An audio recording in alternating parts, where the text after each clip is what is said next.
Mga kababayan, good evening sa lahat ng nanonood. Mga kabataan na nasa dorm o kwarto, OFWs na nasa construction site o hospital shift abroad, at lahat ng gutom sa totoong balita. Ako si Lan at welcome back sa hashtag Walk with Lan.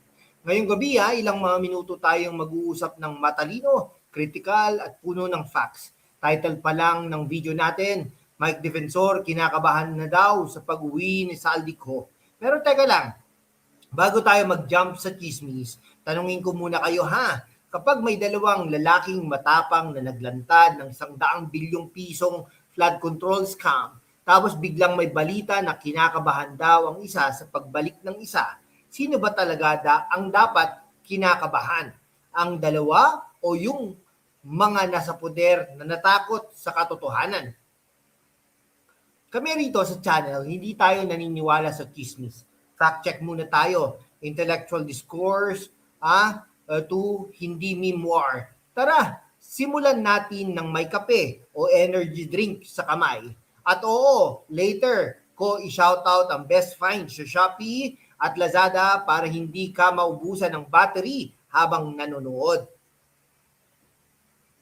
Mga kababayan, balikan natin ang konteksto para maintindihan ng mga kabataan at OFWs na baka first time nila marinig ito. Noong 2025, lumabas ang malalaking iskandalo sa flood control projects. 100 billion pesos daw na insertions sa national budget. Hindi lang basta pera, kundi pera ng bayan.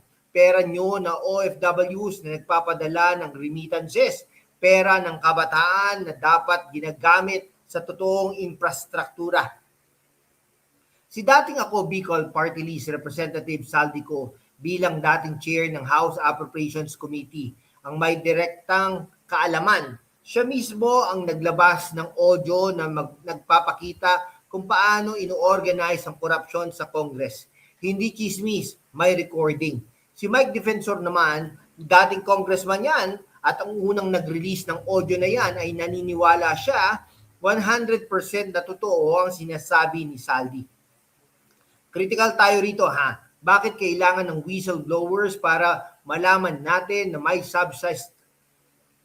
substandard o non-existent flood projects? Dapat ba talagang ganito ang sistema? Para sa mga kabataan, ibig sabihin nito, yung pera para sa future nyo napupunta sa bulsa ng iilan. Para sa mga OFWs, yung tax nyo na binabawas sa sweldo napupunta sa kickbacks. Witty lang Parang may nagbebenta ng payong pero walang ulan kasi yung pera para sa payong nasa bulsa na nila. Kilalanin natin ng mabuti ang dalawang ito. Mga kababayan, si Saldico, businessman din, politician at matapang na nagsalita kahit fugitive siya. Siyang nag-offer na mag-testify via teleconference sa impeachment laban sa administration. Bakit? Kasi may prinsipyo. Si Mike Defensor naman, matagal na sa politika pero hindi siya natakot tumayo kasama ang 18 ex-Marines na nag-claim ng bagmen. Nag-press con sila, nagbigay ng facts. Hindi sila naghahanap ng pansin, naghahanap sila ng hustisya. Para sa mga kabataan, tignan nyo hindi lahat ng politician ay corrupt. May mga tulad nila na handang isakripisyo ang comfort para sa bayan. Para sa mga OFWs, kapag umuwi kayo, gusto nyo bang bumalik sa bansa na puno ng fake flood projects habang kayo nagpapadala ng pera? Yan ang dahilan kung bakit importante ang kwento nila. Ebidensya time. Si Mike ang naglabas ng audio ni Saldi na nagsasabi, every year, even in 2026, he has 100 billion pesos. May 18 ex-Marines na nag-testify na nag-deliver daw ng cash sa mataas na opisyal. Kasama raw si Saldi mismo bilang isa sa recipients. Pero ang punto ni Mike, bakit sila lang ang hinahabol?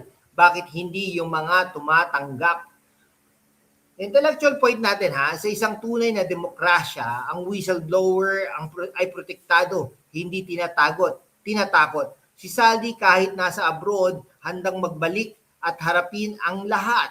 Si Mike naman kahit supina ng NBI, nagtatanong, Bakit hindi iimbestigahan ang mga nasa itaas? Parang laro ng tag, ha? Pero yung mga nagtatago, sila pang nagsasabi na kinakabahan ang iba.